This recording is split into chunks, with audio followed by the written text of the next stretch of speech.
Cari amici, ciao a tutti. Qualche giorno fa sui social girava questa foto di questo 330 Ita Airways al quale mancava un pezzo dell'ala. Vedete, c'è questa tippa alare che è mancata. E quindi un po' di scandalo, c'è chi dice, se lo è perso in volo, com'è possibile? Oppure c'è chi diceva, ma com'è possibile che un aereo decolli senza un pezzo? Allora, risposta breve, sì, si può fare, è sicuro, non vi preoccupate. Risposta lunga, ecco, adesso ne parliamo, così oggi vi spiego un po' come funziona tutta la gestione del fatto che gli aeroplani possano volare senza qualche equipaggiamento, qualche pezzo, qualche strumento, qualcosa che non va. Perché? Perché, come potete immaginare, gli aeroplani sono composti da migliaia e migliaia di pezzi, di particolari, appunto di equipaggiamenti, di strumenti, e quindi non è che se ne rompe una, se manca qualcosa, bisogna necessariamente fermare l'aeroplano e quindi magari cancellare il volo, perché sarebbero dei costi insostenibili per la compagnia aerea e poi anche dei disagi esagerati per i passeggeri. Ora, siccome tutti questi sistemi sono doppi, tripli, quadrupli, c'è una ridondanza enorme sugli aeroplani, è sicuro volare anche se qualcosa manca. Chiaramente ci sono delle condizioni, probabilmente delle procedure addizionali e delle penalità in termini di performance, di carburante da utilizzare e via discorrendo. Allora, come funziona il tutto? Le compagnie aeree hanno delle liste che sono stilate dal costruttore, che proprio listano tutti i componenti, tutti gli equipaggiamenti, tutti i pezzi che ci devono essere per forza a bordo, e quando mancano ci dice che cosa dobbiamo fare. Allora, queste liste, che ora vi faccio vedere, sono due in particolare. Una si chiama MEL, Minimum Equipment List, e una si chiama CDL, Configuration Deviation List. Quindi la MEL ha più a che vedere appunto con gli equipaggiamenti, la strumentazione, gli impianti, i sistemi di bordo. La CDL invece riguarda proprio i pezzi mancanti, come in questo caso di questa tip mancante di questo 330, o come vedete in quest'altra foto, per esempio, vedete che c'è questa copertura mancante dell'ingranaggio che muove il flap di questo Airbus 320. Anche in questo caso, sì, magari è un po' brutto da vedere, uno dice, mamma mia, manca un pezzo. Si può volare, appunto, non è un problema.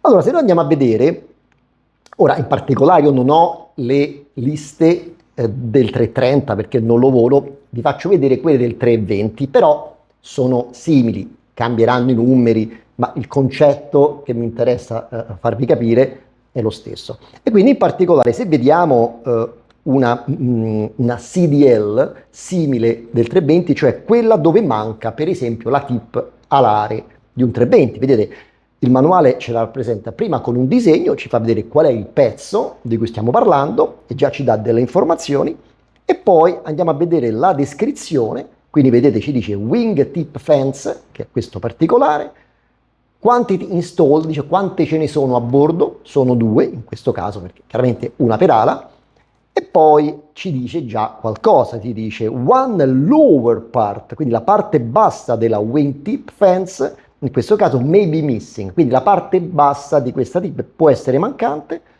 provided che, quindi ammesso che la parte rotta venga rimossa e i buchi coperti, quindi si rimuove, ci sono dei buchi che devono essere coperti. Con che cosa si coprono?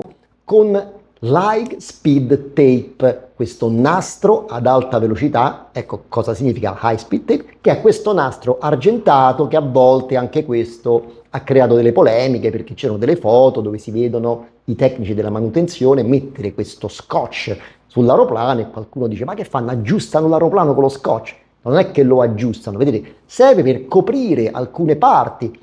Per esempio anche potrebbe mancare uno sportellino da qualche parte sulla fusoliera, anche lì fa parte delle CDL, l'aereo può volare senza lo sportellino, però magari lo si copre, quella parte mancante, con del nastro per proteggere l'interno del comparto che doveva essere chiuso dallo sportellino. Non è che si aggiusta con nastro adesivo, si copre soltanto.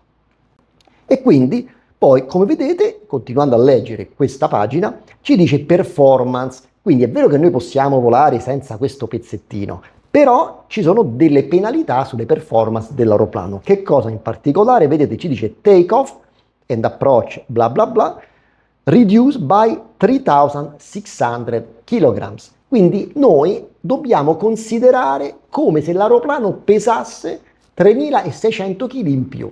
Quindi noi voliamo con questo pezzetto della tip mancante, però quando noi piloti facciamo i calcoli delle performance, per il decollo, per la crociera, per tutto, dobbiamo aggiungere al peso effettivo dell'aereo 3600 kg per compensare la perdita di questo componente. E poi vedete ci dice anche fuel consumption is increased by 0,88%, per cui noi consumeremo anche più carburante, perché una delle funzioni di queste tip è anche quella, e quindi noi quando facciamo il calcolo del piano di volo e calcoliamo quanto carburante ci serve, dobbiamo aumentarlo dello 0,88%, che sembra una stupidaggine, però alla fine sono soldi pure questi. Quindi ecco come gestiamo le CDL. Allo stesso modo, in maniera molto simile, si tengono in considerazione le MEL, Minimum Equipment List. Adesso ve ne faccio vedere una che un paio di anni fa andava un po' di moda, purtroppo, perché è quella relativa ai freni, cioè c'è stata una carenza di pezzi di ricambio dei freni, proprio dell'Airbus, perché chi li costruiva, sapete, dopo il Covid, insomma, ci sono stati un po' di problemi sulla catena di approvvigionamenti di questi pezzi, e quindi succedeva spesso di volare con degli Airbus 320 ai quali mancava un freno. Allora, se vedete la pagina appunto della lista, di questa lista, ci dice che number installed, dice quanti sono i freni sull'aeroplano, sono 4, uno per ruota. Number required, quanti sono necessari però per poter volare? 3. Quindi vuol dire che se ce ne mancano 2 non si può volare. E questa struttura della iniziale prestazione delle MEL è uguale per tutti quanti i vari componenti. Ci dice sempre quanti sono e il minimo necessario. E poi ci dice interval, repair interval, cioè non è che noi possiamo volare per sempre senza un pezzo. In base alla severità, all'importanza di questi pezzi, questa pagina ci dice entro quanto tempo comunque deve essere aggiustato questo pezzo mancante. In questo caso ci dice C. Sono 4 categorie, A, B, C e D. A sono dei pezzi che non sono veramente così importanti, quindi non è definito un tempo preciso. Mentre B sono 3 giorni, C 10 giorni, D 120 giorni. Quindi in questo caso parliamo di un intervallo di 10 giorni, cioè mi manca il freno oggi, posso volare per 10 giorni in queste condizioni, ma poi l'aeroplano si ferma se non viene aggiustato. E poi vedete ci sono delle condizioni, sì, ok, possiamo volare senza un freno per 10 giorni, posto che ci dice wheel steering operative, quindi la possibilità di poter girare deve essere operativo, i thrust reverser operativi, entrambi i reverse devono essere operativi, e quindi se oggi ci manca anche un reverse, perché magari si è rotto, non possiamo utilizzare l'aeroplano. E quindi varie altre cose, come per esempio la runway width, quindi possiamo operare con questo aereo solo se la pista dell'aeroporto è ampia almeno 45 metri. E via discorrendo, insomma. E poi vedete ci sono queste due lettere O ed M.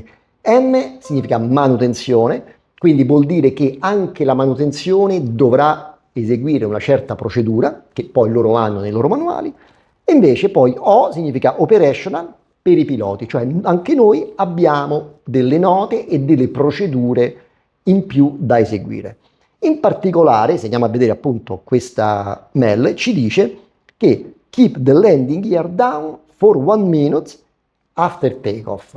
Quindi noi normalmente, l'avrete visto, no? In aeroporto l'aereo decolla e immediatamente tira sul carrello. Ecco, in questo caso invece dobbiamo aspettare 1 minuto.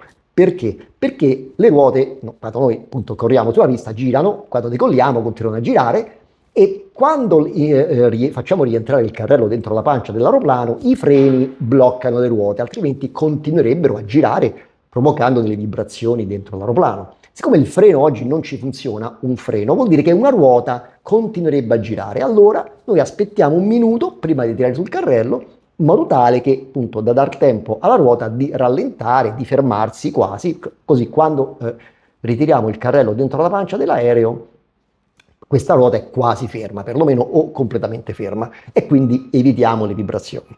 E infatti, quindi magari vi sarà successo, a me è successo diverse volte all'epoca di persone che mi chiamavano, mi scrivevano messaggi, dice, ma come mai il pilota si è scordato di tirare sul carrello perché ho visto questo Airbus che è decollato e il carrello l'ha tirato su dopo molto molto tempo. No, non è che il pilota si è scordato, cioè magari capita pure, no, speriamo di no, ma insomma in questo caso specifico, ecco, perché probabilmente c'era questa MEL attiva e appunto 2 o 3 anni fa capitava molto molto spesso, insomma, ecco.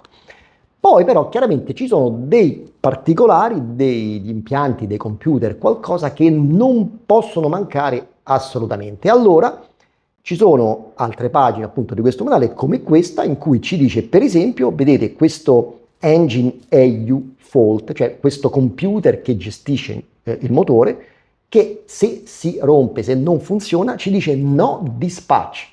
Allora noi magari abbiamo imbarcato i passeggeri, siamo pronti a mettere in moto, stiamo facendo il pushback col trattore che ci spinge, boom, ci si accende questa spia, questo warning nella nostra strumentazione, andiamo a vedere il manuale cosa dice e ci dice no dispatch, cioè non si può decollare, non ci sono proprio le condizioni, non possiamo fare nulla. Ecco che poi questi sono quei casi in cui purtroppo dobbiamo poi rientrare al parcheggio, aprire le porte, far salire il tecnico della manutenzione che cercherà di fare i suoi reset, le sue procedure per risolvere il problema.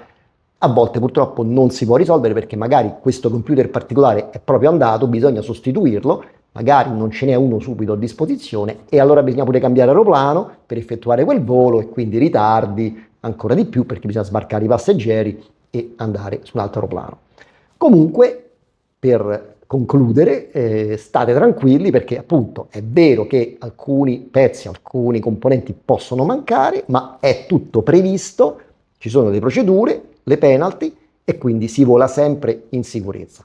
Chiaramente se un particolare, un pezzo, un qualcosa non è incluso nella lista, vuol dire che ci vuole per forza. Chiaramente in questa lista non vedrete mai motore, no, senza un motore, no, senza un carrello, chiaramente senza i finestrini del cockpit. Chiaramente quelli servono, a parte il buon senso, però se una voce non c'è in questa lista vuol dire che serve, non il contrario, ok? Comunque il concetto spero sia chiaro adesso e quindi non vi spaventate se vedete gli aeroplani ai quali manca qualche pezzo. Chiaramente se siete in volo, siete magari seduti vicino all'ala, vedete qualcosa di strano, un pezzo mancante, un filo a penzoloni, qualcosa, chiaramente avvertite l'assistente di volo, poi magari appunto i piloti già lo sapevano ed è tenuto in conto, per cui va bene così, però appunto magari è qualcosa che è successo in quel momento e anche voi aiutate la sicurezza e quindi va sempre, insomma, ogni aiuto è sempre ben voluto, chiaramente, e benvenuto. Ok, quindi vi aspetto a bordo, con o senza pezzi, ma sempre in sicurezza, ok? E ci vediamo al prossimo video. Ciao!